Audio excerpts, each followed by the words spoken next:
আসসালামু আলাইকুম বন্ধুরা, আশা করি সবাই সুস্থ আছেন। বন্ধুরা, ঢাকা এবং দিল্লির সম্পর্কে বিভিন্ন ইস্যুকে কেন্দ্র করে যখন টানাপোড়েন চলছে, ঠিক এমতো পরিস্থিতিতে আজ সোমবার ঢাকায় আসছেন ভারতের পররাষ্ট্র সচিব মিস্টার বিক্রম মিস্রি। এটাই হবে ডক্টর মোহাম্মদ ইউনূসের নেতৃত্বাধীন অন্তর্বর্তী সরকার দায়িত্ব নেওয়ার পর ভারতীয় কোনো সিনিয়র কর্মকর্তাদের সঙ্গে এটাই প্রথম বৈঠক এবং ঢাকা সফর। দেখুন, এই সফরটি খুবই গুরুত্বপূর্ণ, কারণ বিশ্লেষকরা বলছেন যে এই সফর এবং এই বৈঠকের মাধ্যমেই আগামীতে বাংলাদেশ এবং ভারতের সম্পর্ক কোন দিকে মন নেবে মোটামুটি তার চূড়ান্ত সিদ্ধান্ত হবে। যদি বাংলাদেশ এবং ভারতের মধ্যে বৈঠকের মধ্যে সমঝোতা হয়, তাহলে উত্তেজনার পারদ কমতে পারে।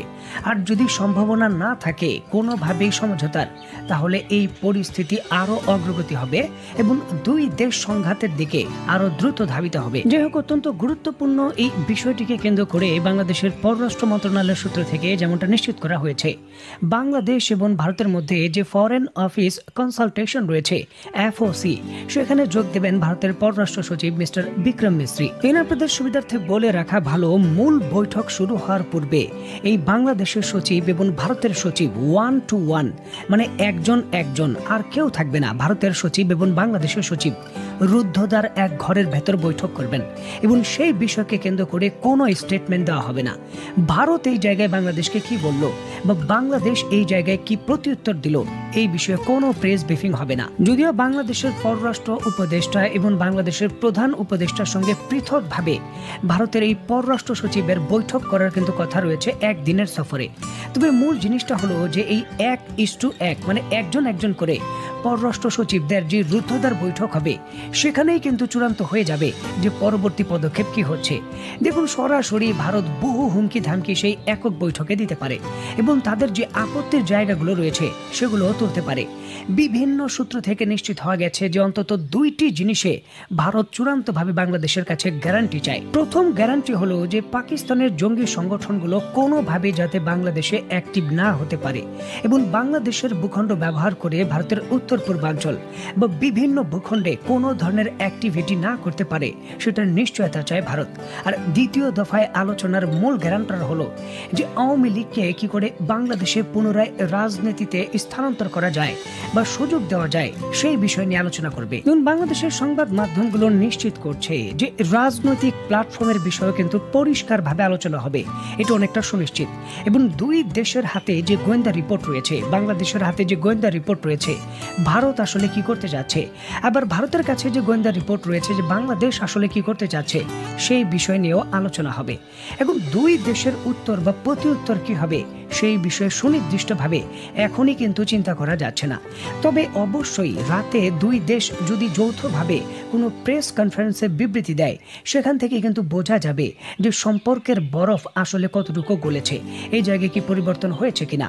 আর যদি যৌথভাবে কোনো প্রেস ব্রিফিং না দেওয়া হয়, তাহলে কঠিন পরিস্থিতি এই দুই দেশের মানুষ এবং সীমান্তকে পার করতে হবে, এই জিনিসটা অনেকটা সুনিশ্চিত।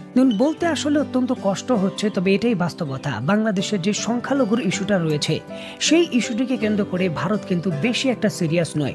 এটা তাদের একটা হাতিয়ারের মতো, যার মাধ্যমে চাপ প্রয়োগ করে তারা বৈঠকে বসেছে।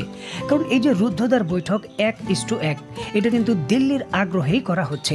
তারা কিছু বলতে চায়, যে জিনিসটা তারা নিশ্চিত হতে চায় যাতে কোনোভাবেই মিডিয়াতে পরিষ্কারভাবে না আসে। এখন বিষয়গুলো অত্যন্ত জটিল। আসলে এই বৈশ্বিক পরিবর্তনের বর্তমান এই প্রেক্ষাপটে আসলে ভারত কি করতে যাচ্ছে বা বাংলাদেশ আসলে এখানে কি করতে যাচ্ছে, কোনো কিছুই পরিষ্কার নয়। দুই দেশের সরকারই কিন্তু দুই দেশের জনগণকে ভোট ব্যাংক হিসাবে, একটা ট্রিগার পয়েন্ট হিসাবে ব্যবহার করতে যাচ্ছে, যার জন্য আসল যেই ঘটনা এবং পর্দার আড়ালে আসলে কি হচ্ছে সেটা অনেকটাই গোপন রাখছে তারা। এখন আমরা চাই যে বিষয়গুলো প্রকাশ্যে আসুক। আসলে এই 1:1 বৈঠকে ভারত আমাদের কি বলল, কি থ্রেট দিল, নাকি কি সমঝোতার জন্য প্রস্তাব দিল, সেগুলো পরিষ্কারভাবে কিন্তু আমরা জানতে চাই। কারণ দেশের স্বার্থে এগুলো আমাদের জানার অধিকার রয়েছে নাগরিক হিসেবে। পরিষ্কারভাবে আমরা জানতে চাই যে আসলে ভারত কি চায় এবং আমরা কিভাবে সমাধান করলাম। এই বিষয়গুলোকে কিন্তু অত্যন্ত পরিষ্কারভাবে জনগণের সামনে বলতে হবে। দেখুন, আমাদের যিনি প্রধান উপদেষ্টার মুখপাত্র রয়েছেন, তিনি তার বক্তব্যে এমনটা স্টেটমেন্ট দিয়েছেন যে এই বৈঠকের মাধ্যমে সম্পর্কে কিছুটা হলেও কিন্তু স্থিতিশীলতা বা কিছুটা সম্পর্কের যে কঠিন বরফ রয়েছে সেটা গলতে পারে। বাংলাদেশ এমনটা আশা করছে।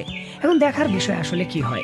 ভারতের পররাষ্ট্র সচিবের সঙ্গে যখন রুদ্ধদ্বার বৈঠকের প্রস্তুতি নিচ্ছে বাংলাদেশ, ঠিক এমন অবস্থায় আমাদের প্রধান উপদেষ্টা ইউরোপীয় ইউনিয়নভুক্ত ২৭টি দেশের রাষ্ট্রদূতের সঙ্গে ঠিক একই সময় বাংলাদেশে বৈঠক করবেন। যেমনটা জানা যাচ্ছে যে এই বৈঠকে অংশগ্রহণ করার জন্য ভারতের পররাষ্ট্র সচিবের সঙ্গে একই বিমানে করে ভারত থেকে প্রায় 15টি ইউরোপীয় ইউনিয়নভুক্ত যে রাষ্ট্রদূত রয়েছেন তারা বাংলাদেশে আসবেন, কারণ তাদের বাংলাদেশের ভেতর কোনো দূতাবাস নেই।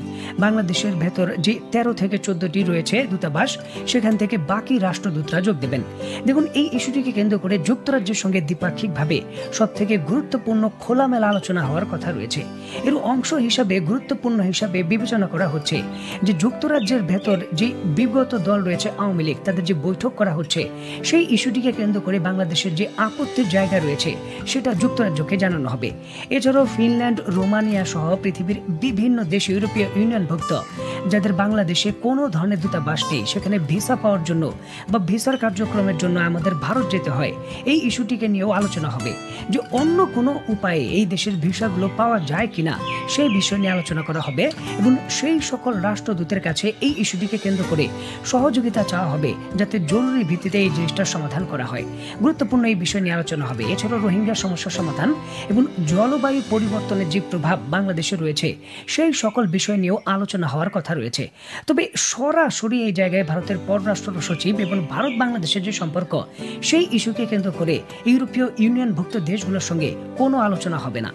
এই ক্ষেত্রে আরেকটি গুরুত্বপূর্ণ আপডেট হয়েছে যেটা আপনাদের বলে রাখা ভালো। বাংলাদেশের ভেতর যে সকল অবৈধ বিদেশি রয়েছেন তাদের আর থাকতে দেওয়া হবে না, এমন সিদ্ধান্ত নিয়েছে বাংলাদেশের স্বরাষ্ট্র মন্ত্রণালয় এবং এটা নিশ্চিত করেছেন আমাদের স্বরাষ্ট্র উপদেষ্টা। তিনি দাবি করেছেন রিসেন্টলি কিন্তু যারাই বিদেশি রয়েছেন, বিশেষ করে টার্গেটে বলা হচ্ছে যে ভারতীয়রাই কিন্তু বেশি রয়েছেন অবৈধ ভিসায় বাংলাদেশে, তাদের কিন্তু ধরে ধরে এখন পাঠিয়ে দেওয়া হবে ভারতের ভেতর। কোনো বিদেশিদের আর অবৈধভাবে বাংলাদেশে থাকতে দেবে না বাংলাদেশ। ইস্যুটিকে কেন্দ্র করে বাংলাদেশের যে আইন শৃঙ্খলা বাহিনী রয়েছে তাদের সঙ্গে বৈঠক হয়েছে এবং শীঘ্রই চিরুনি অভিযান হবে। যাই হোক, এই গুরুত্বপূর্ণ প্রেক্ষাপটকে কেন্দ্র করে এখনই কিন্তু চূড়ান্ত মন্তব্য করার সময় হয়নি।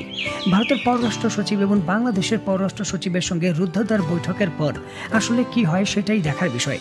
যখনই এই বিষয়কে কেন্দ্র করে নতুন আপডেট আসবে সাথে সাথে আপনাদের আমি জানাতে চেষ্টা করব। সেই পর্যন্ত সবাই ভালো থাকবেন, সুস্থ থাকবেন এবং